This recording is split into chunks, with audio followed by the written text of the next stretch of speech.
আমি মনে করি ৩টি প্যারামিটার আমাদের লাইফের টোটাল হ্যাপিনেসকে কন্ট্রোল করে। ১ ফ্যামিলি, ২ ফাইন্যান্সিয়াল ফ্রিডম এবং ৩ হচ্ছে যে ফিজিক্যাল ফিটনেস। আপনি আয় রোজগার করতে বাইরে বের হচ্ছেন, জব করছেন, চাকরি করছেন, টাকা পয়সা ইনকাম করছেন। কিন্তু সেটা করতে গিয়ে যদি আপনি আপনার ফ্যামিলিকে সময় দিতে না পারেন, আপনার ফ্যামিলি মেম্বাররা যদি আপনাকে কাছে না পায়, বিভিন্ন সামাজিক অনুষ্ঠানে যদি তারা আপনার সান্নিধ্য লাভ না করতে পারে এবং হচ্ছে যে আপনি খেয়াল করলে দেখবেন যে আপনার যদি ছোট সন্তান থাকে, সেই ছোট সন্তান কখন যে বড় হয়ে যাচ্ছে আপনি সেটা খেয়াল করতেই পারলেন না। তাহলে কিন্তু আপনি আপনার হ্যাপিনেসকে কিন্তু পুরোপুরি এনজয় করতে পারবেন না। সেকেন্ড যেটা, সেটা হচ্ছে যে আপনার ফ্যামিলি বন্ডিং অনেক ভালো।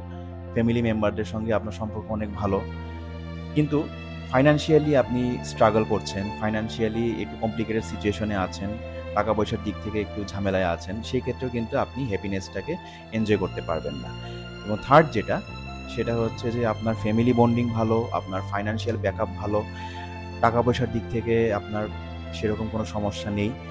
কিন্তু আপনি প্রতি মুহূর্তে বিভিন্ন অসুস্থতায় ভুগছেন, বিভিন্ন রোগে আক্রান্ত হয়ে আছেন।